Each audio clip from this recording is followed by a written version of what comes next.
much. You can start in 15 Okay. seconds. 15 seconds. 1, 2.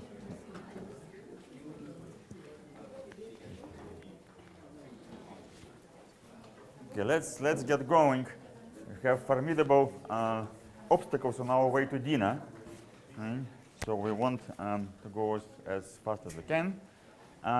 So today I'm going to talk about several topics that will overlap with what Ralph was discussing this morning. So but remember, I'm a cosmologist. I'm looking from large scales down, and Ralph is looking from small scales up. So if there's anything that we say that is similar, then it's probably just a coincidence or a miracle. We're not supposed to agree. Okay, so we start with disk stability. And again, some of this you probably know, and some of this most of you probably don't know. Right, so if we take a disk with a given surface density, and it can be a gaseous disk, it can be a stellar disk of a galaxy, it can be actually even a accretion disk. So it doesn't have to be a galactic disk, but of course we are only interested in galactic disks. So we take disk which has a constant which has surface density as a function of radius, and we impose some perturbation as a function of time and radius, and then expand this perturbation in Fourier space, as often done in linear analysis. The only tricky part here is that because the disk is a function, surface density is a function of radius, we cannot assume that at each radius all modes behave the same way. So we have to consider the wave number as a function of radius in this case, and integrate it rather just multiply it by r. But otherwise, it's just standard linear analysis. And if we plug this into equation of motion and a Poisson equation, we end up, after some manipulation, with a dispersion relation. Right? It relates the frequency of the wave with the wave number. Right?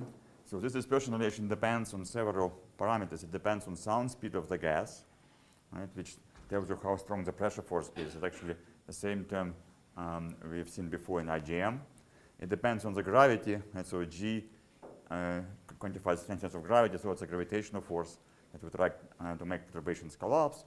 It also depends on this parameter kappa, which is called the epicycle frequency, or kappa is a relative frequency, that's kappa squared. And so that measures how fast the disk rotates. So it's actually a measure of the centrifugal force in the disk. So pressure force and centrifugal force both will try to restore the equilibrium and to try to prevent perturbations from collapsing. And of course, the gravity has a negative sign. It will try to make the perturbations collapse. So if we now take the dispersion relation, we know that this is going to be stable if all wave numbers are real. Right? So to get an instability, you have to have one of those wave numbers having non-zero imaginary part. Right? And then you have something which can grow with time exponentially. So this is just a quadratic equation on k. So if I take omega squared equals 0, then for any k, then I end up with this condition. Right? This is just a condition that this quadratic equation has no roots. So the discriminant has to be negative. Oops, I went wrong way.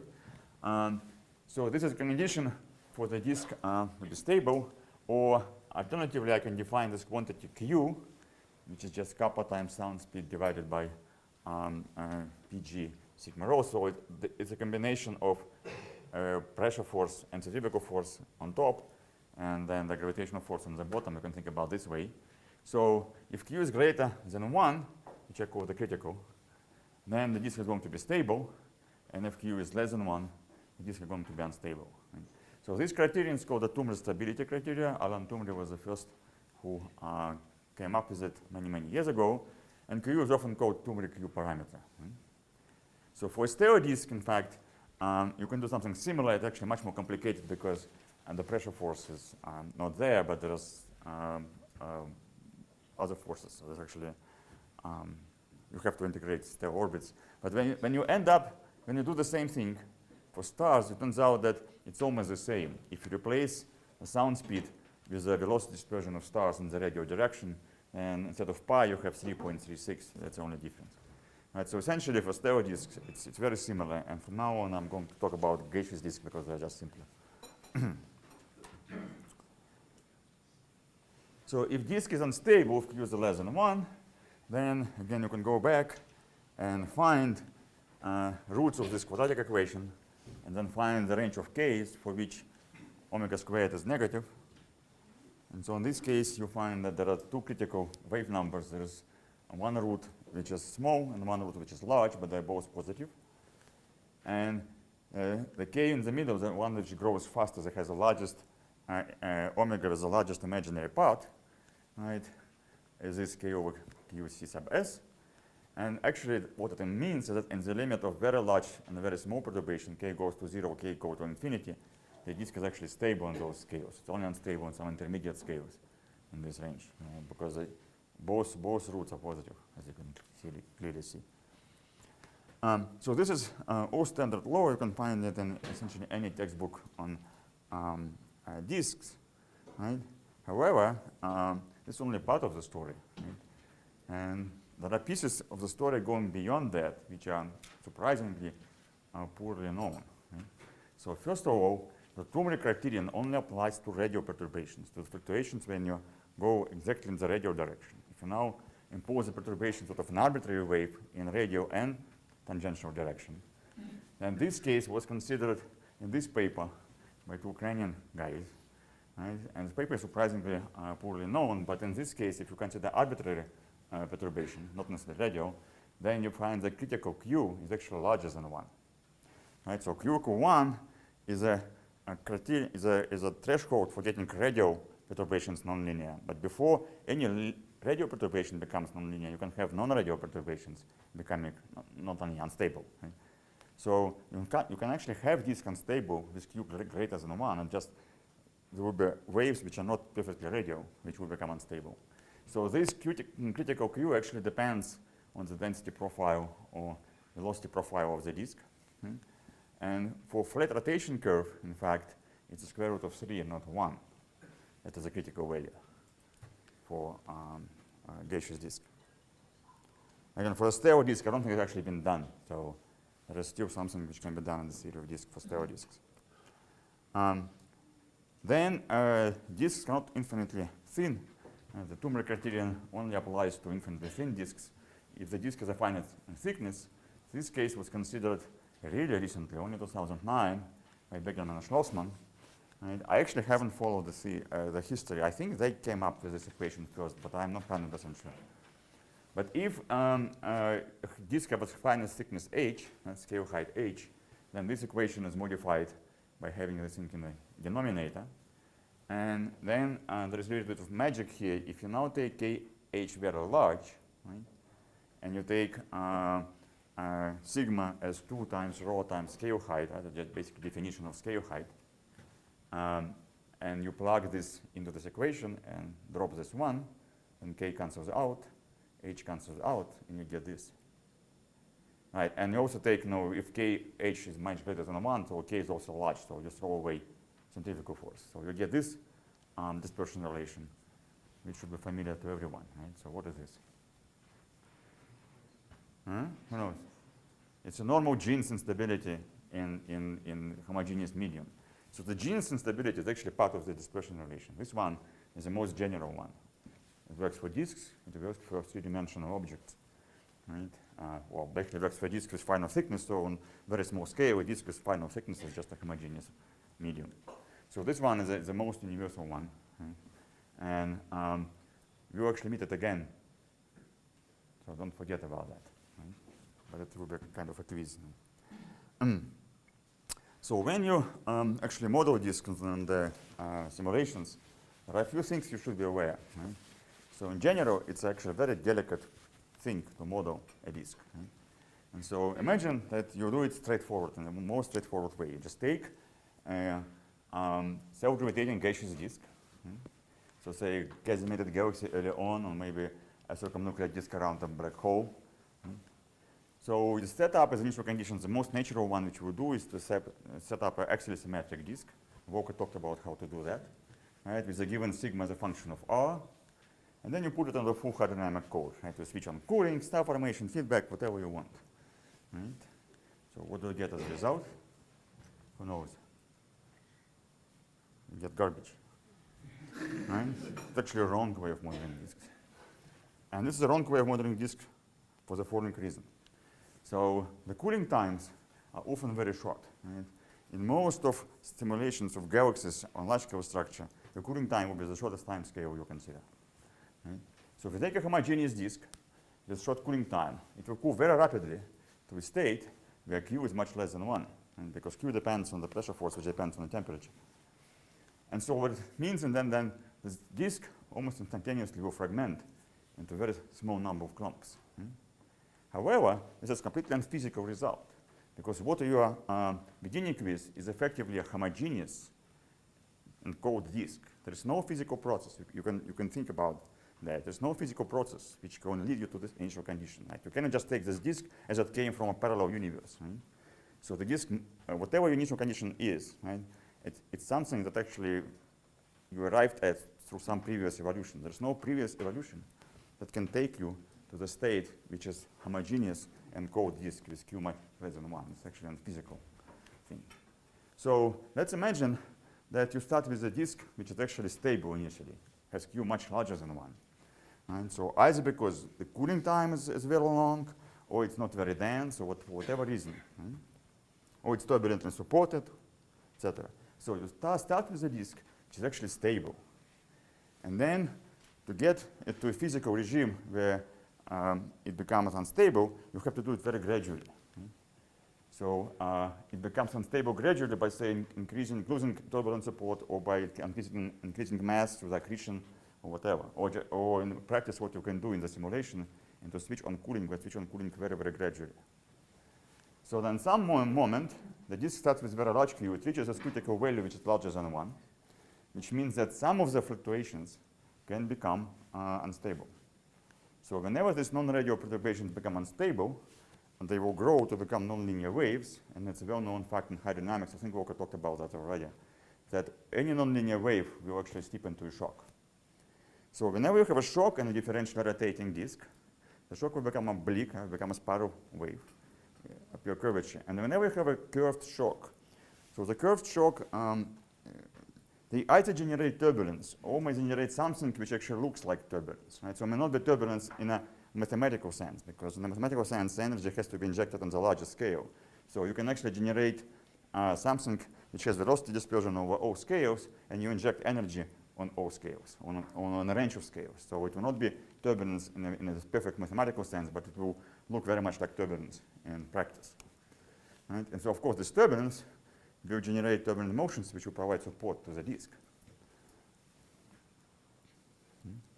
So in other words, it's very, very difficult to achieve Q much less than 1, because whenever you try to do that in a physically motivated way, you will get a disk which will try to stabilize itself around the Q equal 1. So you get some waves which become unstable, but whenever it gets unstable, it tries to stabilize itself by generating turbulence.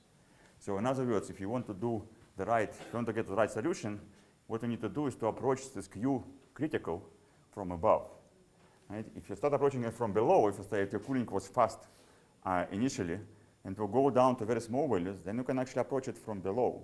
You say, okay, what's the problem? Right? I still get to the same state. Q is just below critical. Right? It's actually not obvious at all. So if you are lucky, then yes, you will get to the same state and you'll get the right answer. It's actually not obvious that you can get the right answer in this case, because this is a highly, what you are solving is a highly nonlinear system. So you are getting it to some quasi-equilibrium state, but it may have more than one of those. And so which quasi-equilibrium end state you get into may depend on how you started from the initial conditions. So I can give you examples of where this path will lead you to a different disk than that one. Right? And so basically, you might be lucky, as I said, if you go with this path, you may actually get to the right quasi-equilibrium solution, the one you want to get, but there's no guarantee of that. And so there's no reason to take a risk of going this path when you can actually come from above. So a good advice in modeling disk is never go well into the small Q domain. Right? Try to approach this instability regime from above. So that's my sort of conclusion. If you ever get Q much less than 1, you're probably doing something wrong. Right? So the next topic, and now go back to real physical disks and talk about physical properties of them. Right? Remember, the cosmic ionizing background is still there. Right? So no one switch it off. So if you take a galactic disk, right, made out of hydrogen and shine cosmic ionizing background on it, what you would expect is that the outer layer of this disk are going to be ionized, right, because the ionizing radiation shining on them. They're actually going to be ionized down to Coulomb density of the order of 3 times 10 to the 19 or so. Right? Remember, we talked about that. So if I take tau, optical depth, at the ionization edge, right, at 7.6 eV, optically thick is not tau equal 1, right? Optically thick is tau something like 500 or so. So the Coulomb density for tau equal 1 is 1.7 times 10 to the 17. Maybe it's 300 or whatever. So I just put this number from kind of arbitrarily. But you're really talking about a couple of orders of magnitude larger Coulomb densities, and before actually becoming neutral. So this is just an example from a cosmological simulation. You can now guess from which galaxy it is. This second best studied galaxy in the universe. Actually, there's more than one galaxy in the simulation. It just shows you the density profiles. This is sigma, and so masses per parsec squared.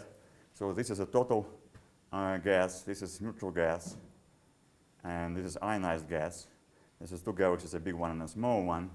And you can see that in both cases you get ionized gas to about, in this case, I think 0.4 so masses per parsec square surface density. So those are also outer layers of the galaxy which are being ionized by cosmic ionizing background.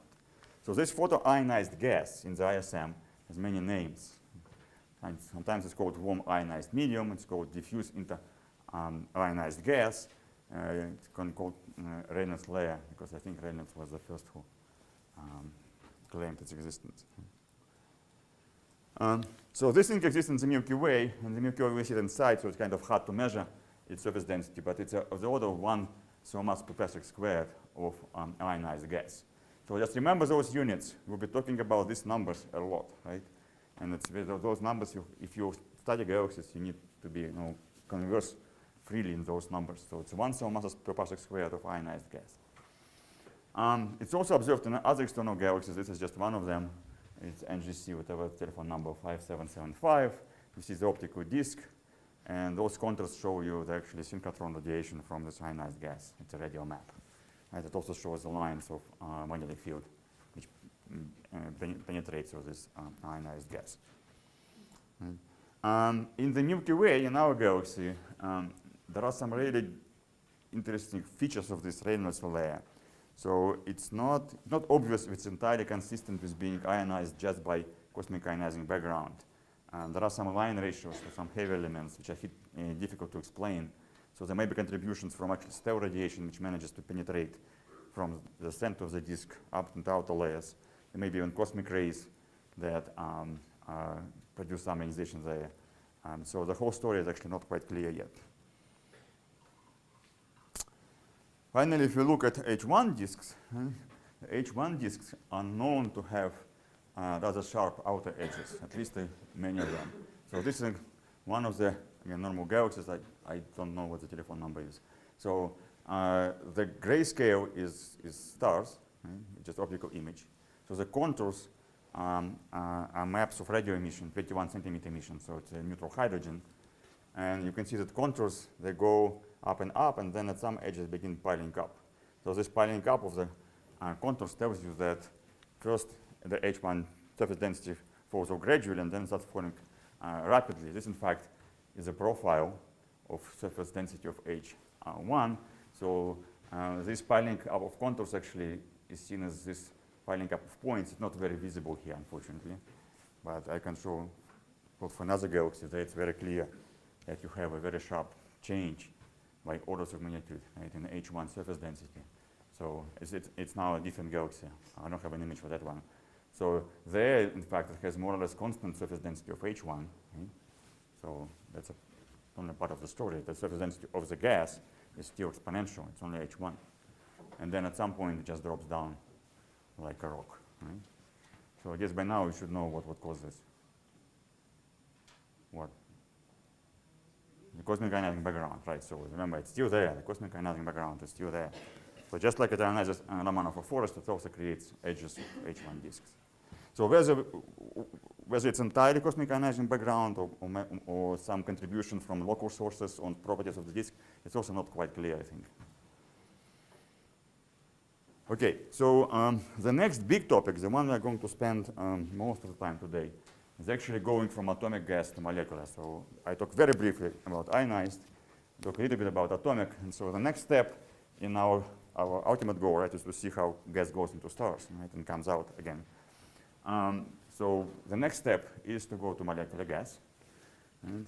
And again, the point I'm taking is from the large scale, from cosmological point of view. So there's a lot of overlap with what Ralph said, but it will be somewhat different perspective. So we know that stars, at least most of them, right? We don't know whether all stars form from molecular gas, but it's clear that the vast majority of them do, right? Form in the molecular gas and from the molecular gas. And so the transition from atomic to molecular gas is a necessary condition for most of star formation. Again, there may be stars that don't go through this channel, but it's definitely a tiny minority of them. So molecular hydrogen is produced in two different ways, so two different channels. So there's a large number of reactions in which you can actually produce it in gas, right? It goes through these rare ions, H minus and H2 plus, through these gas channels. I'll show you the equations. And then, of course, the cosmic dust is the main channel, and Ralph talked about that in detail. So I'm not going to talk much about what actually happens. I just use it as a knowledge of ISM. So the gas phase reactions contain many different terms, and in fact, this is not even the complete picture. But those are only important in primordial gas. So the advantage of going through this phase is that you don't actually need any heavy elements to form molecular hydrogen that way. And to form dust, you do need to have heavy elements. So in the primordial gas, right, you have to go through this channel. This channel is very inefficient. So you need to have 10 to the minus 4 or something like this metallicity, 10 to the minus 3, to completely overcome this channel through the dust formation. Right? So with a tiny metallicity will be enough for the dust channel to dominate. And another property of this gas channel is that the way reactions just happen to go, the H2 fraction actually saturates at about 10 to the minus 3. So you cannot make the fully molecular gas from this. You can only make a gas which is a small fraction of it in the molecular phase. Right? So that's still important for the primordial stars, for the first population C stars. But to get the fully molecular gas through gas channels, you have to wait until three-body reactions become important. And that happens in densities like 10 to the 12 or something, plus minus a couple of orders of magnitude. So it really happens at densities which are never resolved in cosmological galaxy scale simulations. So the dust channel, therefore, is the main one. So most of molecular hydrogen in the universe is made through the dust channel. And the reaction here is very simple. All we need to know is the abundance of dust and the rate with which it forms, and then the abundance of gas. So the formation, the actual process, I don't know if Ralph may actually disagree with me, but I think the details of the process are actually not very well understood, right? What actually happens. And what's clear that you get hydrogen atoms getting stuck on the dust grain, and then they find each other, just like young people find them in cities. Right? Helps to live in one place. And the formation rate also has been modeled theoretically, but you never get a complete answer. You only get some kind of expression, some kind of fudge factors there that you have to guess. But it was measured observationally, fortunately, and very roughly the value is 3.5 10 to the minus 17. Oops, my units are wrong. It's centimeters cubed per second. It's a rate, so it's in centimeters cubed per second, not centimeters squared. Sorry. And of course, it depends on the dust abundance. This D, I'll talk about this in a minute. Sorry. So that's how it's produced, right? And then it also destroyed. Right? Molecular hydrogen is destroyed by collisions at high enough temperatures. But of course, those temperatures never reach the molecular clouds. So the reason why molecular clouds don't exist where they are is because of ultraviolet radiation. So the radiation which is important for us is what's called Lyman-Werner band in this range of wavelengths, which contains a large number of absorption lines lines of molecular hydrogen. It's also destroyed by ionizing radiation, but very often it forms from atomic gas, and atomic gas, if it's atomic, it already has very high optical depth. So in practice, it's not important simply because there is no ionizing radiation around to destroy it. And so because of this Lyman-Venner band, the molecular clouds only exist when this radiation is shielded. And if you just put molecular gas in and shine this radiation, it will be destroyed immediately. So only because this radiation is shielded, molecular clouds can exist. And so in fact, this is a picture of molecular cloud, and you even see how it's being evaporated by a star which sits over there. Right? And molecular cloud tells the star what it doesn't want to be destroyed.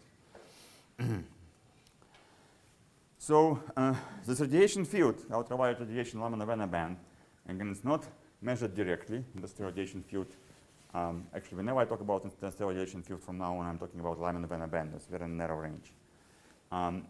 It's modeled. And there are two models. There is this drain model, the one that Ralph used to say 1.7 times G naught.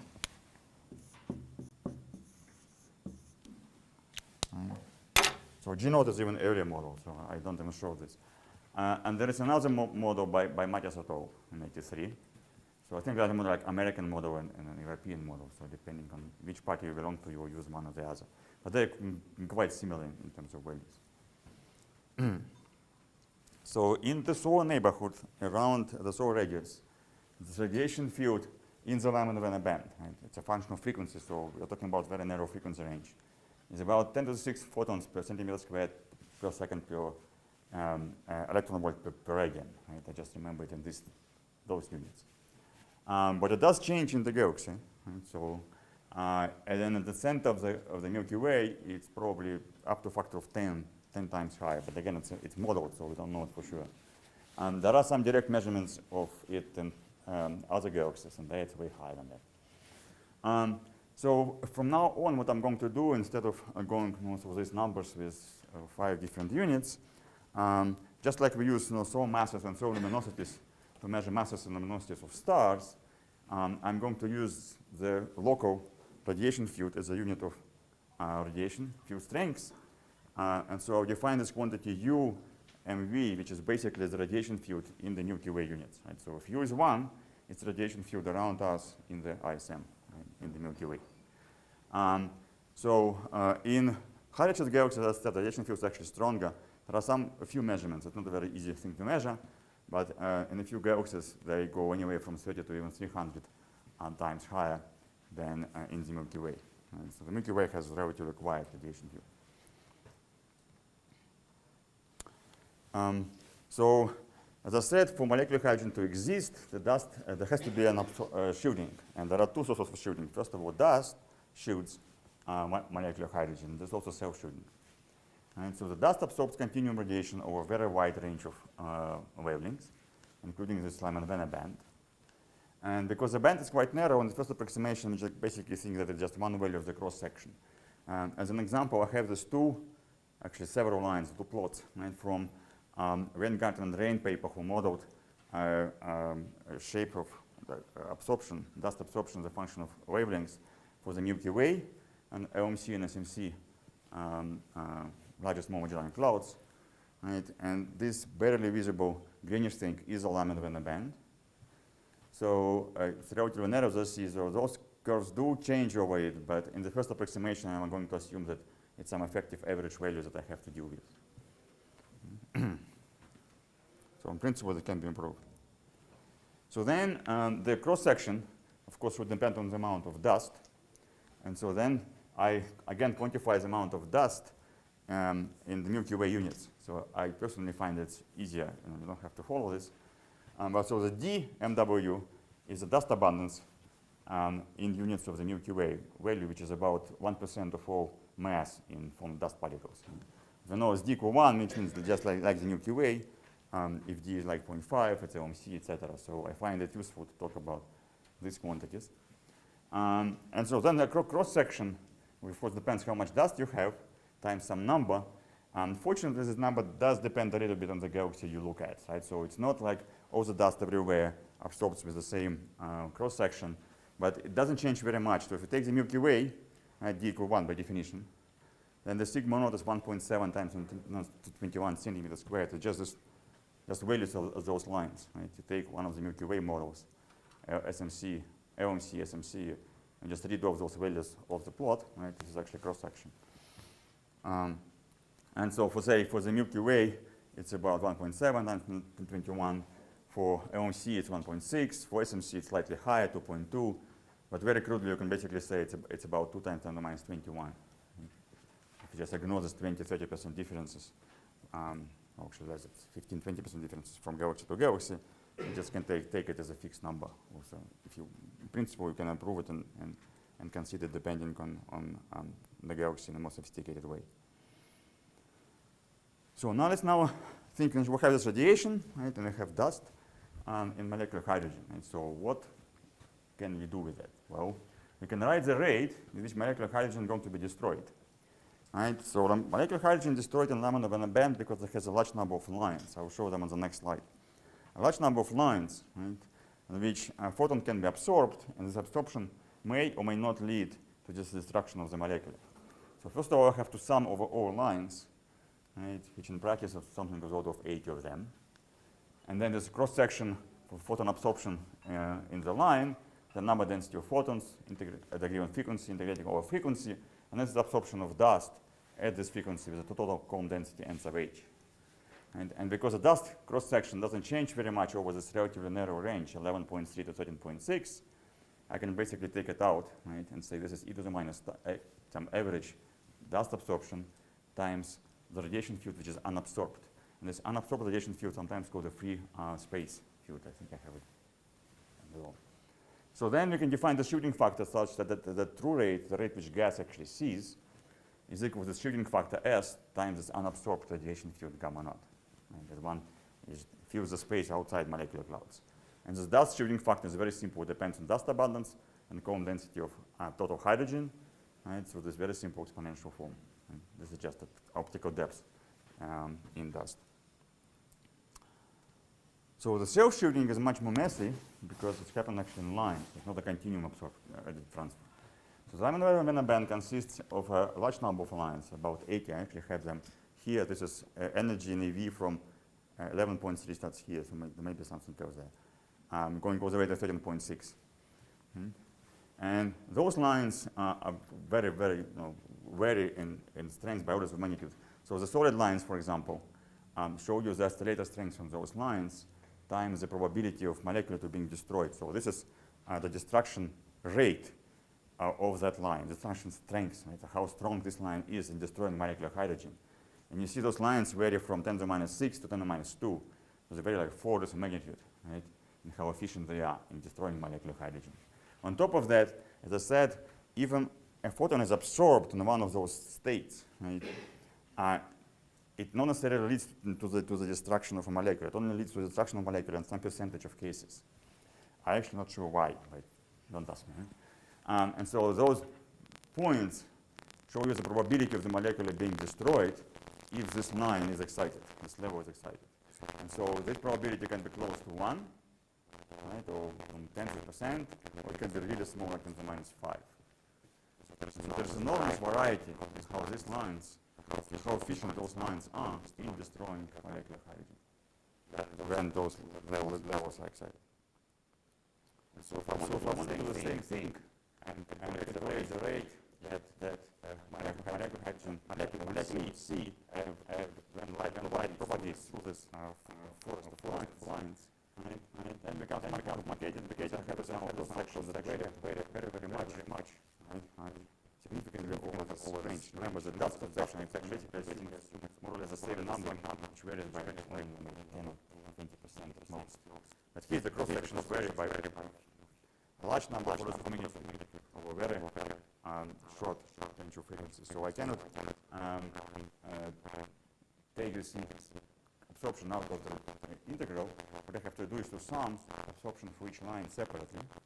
And because the lines have such different oscillator strengths, these opacities in those lines would vary by many orders of magnitude, which means that some lines can become very, very shielded and very optically thick, whereas some other lines in the same band will be still optically thin. And so therefore it's very hard to calculate what the shielding factor is, and because we have to sum all those lines. But in general, we expect it to fall much slower than exponential, like this e to the minus tau, because even if some lines are optically thick and they block photons which can destroy molecule behind you, and some other lines will be optically thin, and this destroying photons can find their way to molecules very deep inside molecular cloud. Right? So it's many channels for this killer photons to come and kill hydrogen molecules. It's very hard to defend them with 80 different channels. So in order to compute it properly, you have to do a sophisticated radiative transfer. Fortunately, people do that. So the most commonly used formula for this shielding factor is due to the Reynolds-Layer 96. Right? It's actually a fitting formula to a complicated radiative transfer calculation. So this is just a parameter of the fitting formula. In the original papers, they actually claimed that this slope should be 2. And there was a recent one that claimed that at high temperatures, it's better to have slower slope, but it's really not very important. And this part, in fact, is a minor part of the story. It's peanuts. So it actually doesn't matter which you use, 2 or 1.1. So that's how those functions look like, and I'll show the shielding factor as a function of Coulomb density of molecular hydrogen, right, over a huge number of orders of magnitude. And that's because this shielding is very gradual. Right? So this red line is the Reynolds-Layer 96 feet. Right? So sometimes it can be crudely approximated as a power law. This dashed line is just n to the minus 3/4 feet.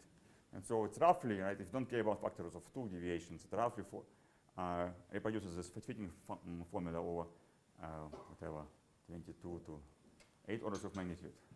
Just for comparison, I'll show you what the dust would do, right? This is a dust with Milky Way dust abundance, right?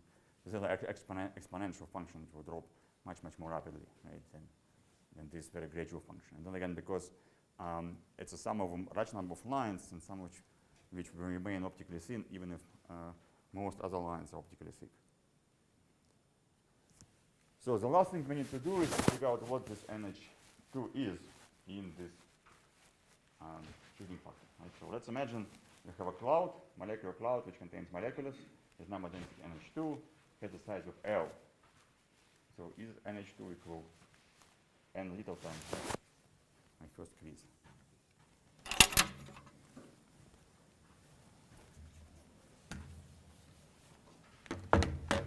Who's for yes? Who's for no? Yeah, well, that's psychology, right? I wouldn't ask this question if the answer was yes. Just like titles, right? You know that the titles of papers which have a question mark always has an answer no. So this is actually something that Ralph already talked about today. Right? So if you listen to Ralph's lecture, then your no answer would be no. And that's because molecular clouds are supersonically turbulent. Right? Which means that different regions move with different velocities. And more than that, those velocities are much larger than the sound speed.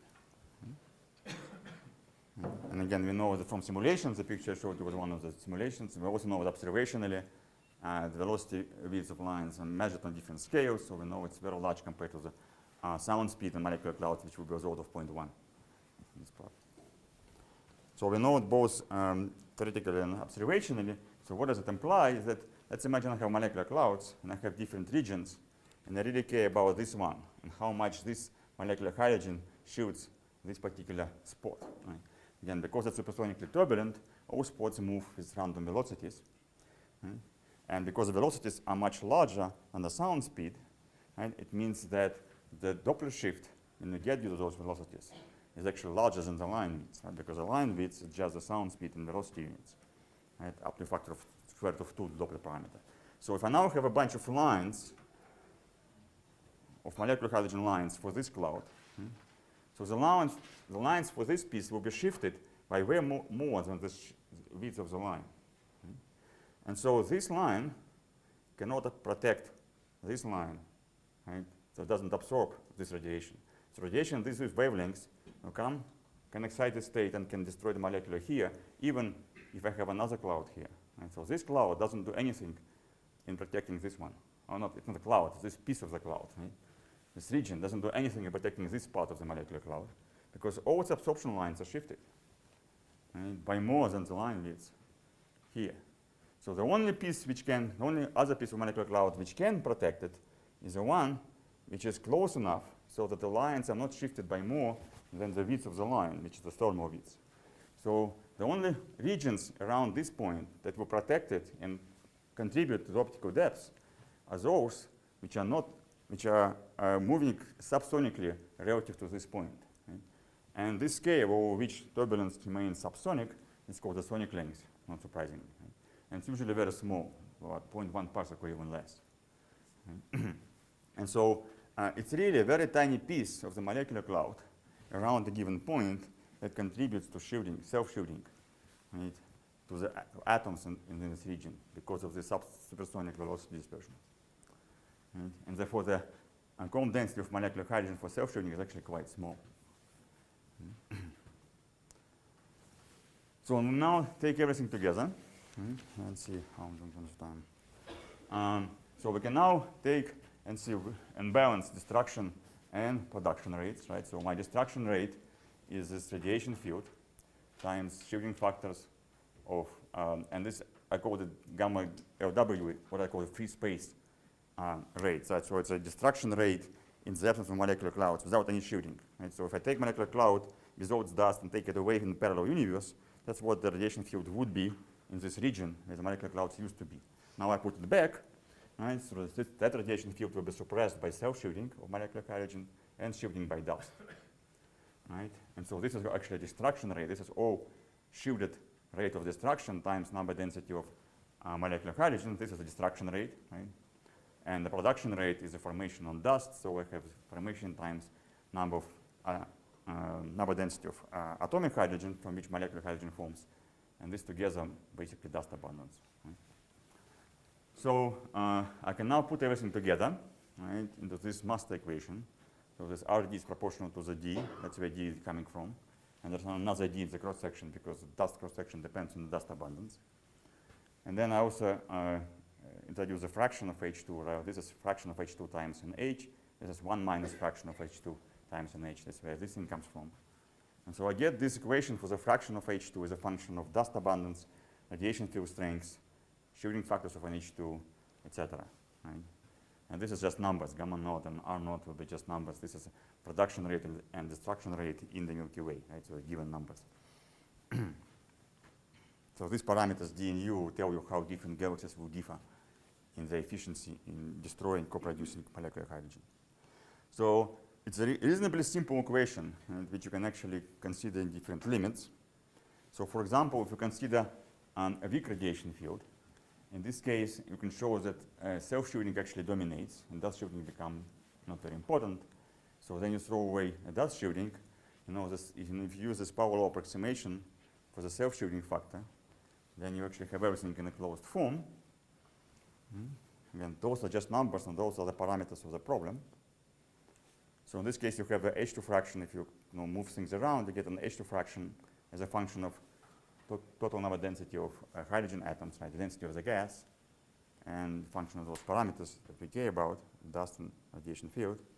So if I say I want some specific value, let's say where it's 50% molecular, so I pick up density at which my gas is half molecular, half atomic, right? So it's a good point to tell me where the transition happens. So in this case, this density will actually scale the radiation field to dust abundance in this form. So the stronger the radiation field, the higher the density you need to get. And I'll explain this actually easier after that. So we'll go through the math first, and then we'll go through a cartoon version of the same later. And then the lower the dust abundance, again, the higher the density you need to get to become molecular.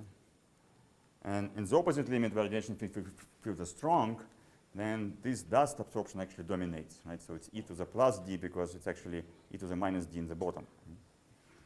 And then when this term dominates, I know this is sort of logarithmic correction to it, so I can solve it for this term first and keep the rest basically constant. So say in this Coulomb density, this n sub h 1/2 will be 1 over d times log of this ratio plus some other constants.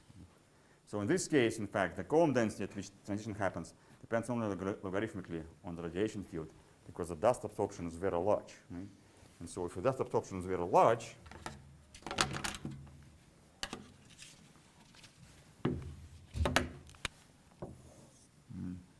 you have a radiation field, let's call it U, times e to the minus tau. Right? And let's say if I want to increase my radiation field by a factor of, and tau is very large, let's say tau is 10. If I now double my radiation field, I actually not even double, I multiply by E.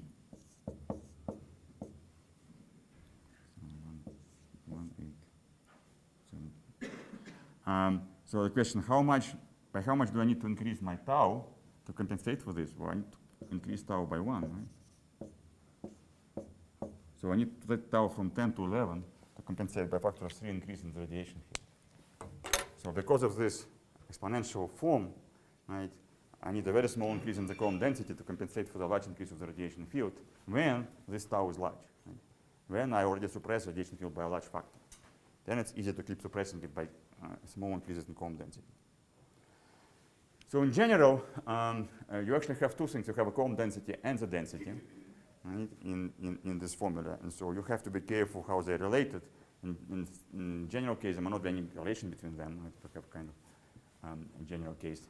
It turns out that in the galactic galaxy formation simulations, with resolutions that are currently achievable and induced in state-of-the-art simulations of the order of tens of parsecs to slightly above 100 parsec, such a relationship exists. And so you can combine all those equations and you can actually calculate or simulate, measure in the simulations what this value is as a function of the radiation field or the dust abundance.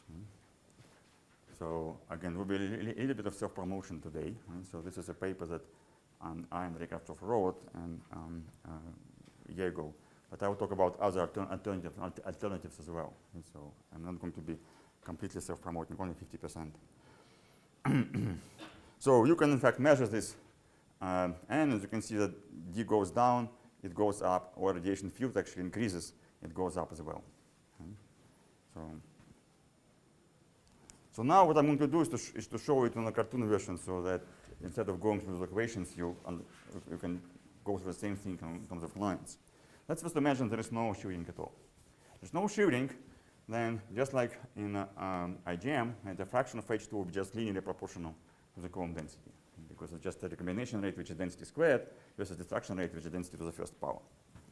And the typical fractions of molecular hydrogens in non-shielded fractions in the atomic gas are very low, like 10 to the minus 8. So you have to go for 8 orders of magnitude before you can become molecular without shielding. So then, if you add self-shielding, because it's this functional form is like -3/4, right? It's very gradual.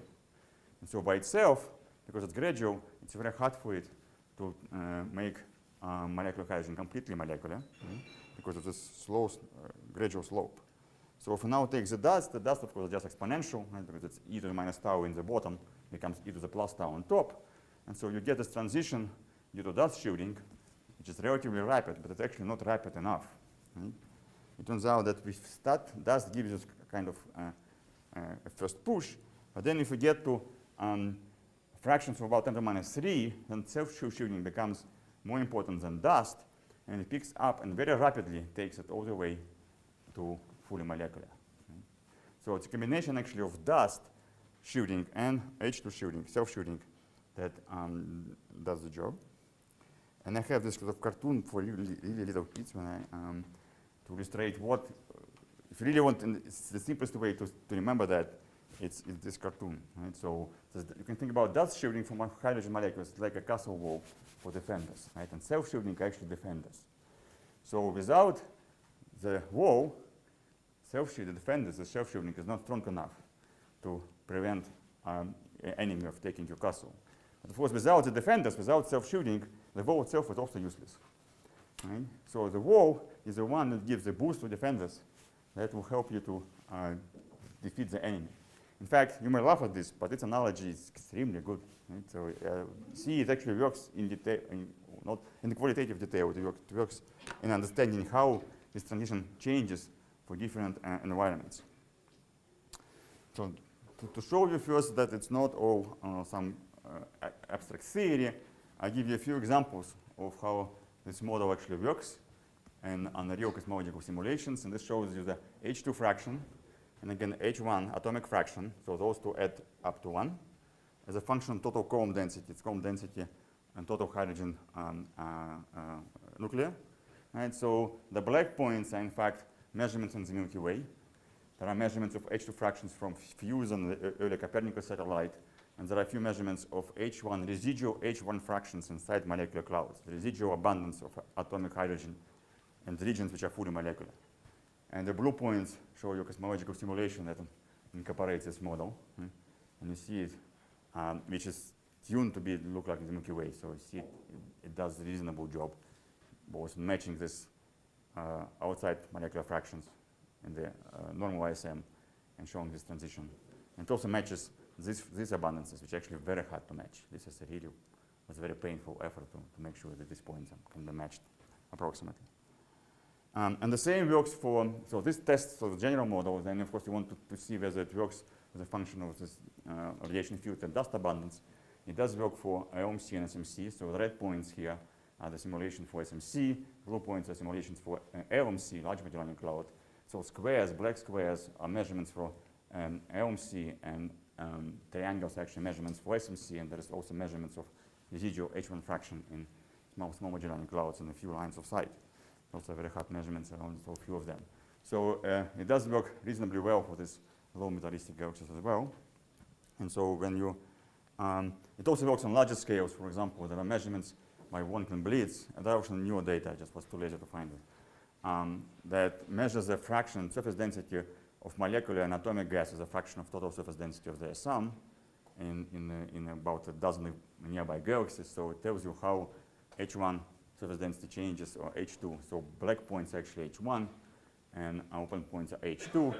So what's important here to notice is that as we increase surface density of the total gas, right, we go from 1 solar mass per parsec squared, 10, 100, 200, 300. Right, there's no increase in the atomic surface density. So atomic gas saturates in galaxies with low metallicities. Right? The surface density of atomic gas cannot go above 10. 10 is this magic number. Right? Remember, our ionized was 1, so for atomic the bound is 10. And so it doesn't go above this in galaxies with Milky Way-like metallicity. And so that's because this surface density corresponds roughly to Coulomb density in which this transition happens. So gas which is more denser than that will become molecular.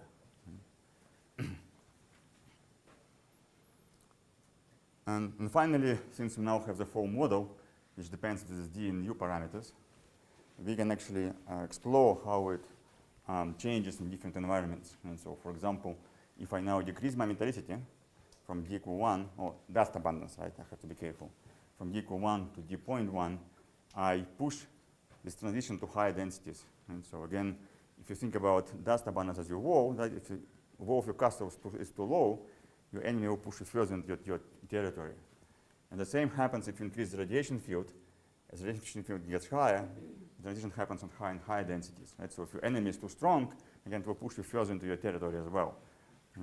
So it's a very good analogy, actually. It works in both ways. You probably need to stop at this point. Right? What's the next slide? Yeah, there is one thing about, we'll continue with this, but we need to break, right? It's 5:50. So let's take a short break, and then we'll continue with the story.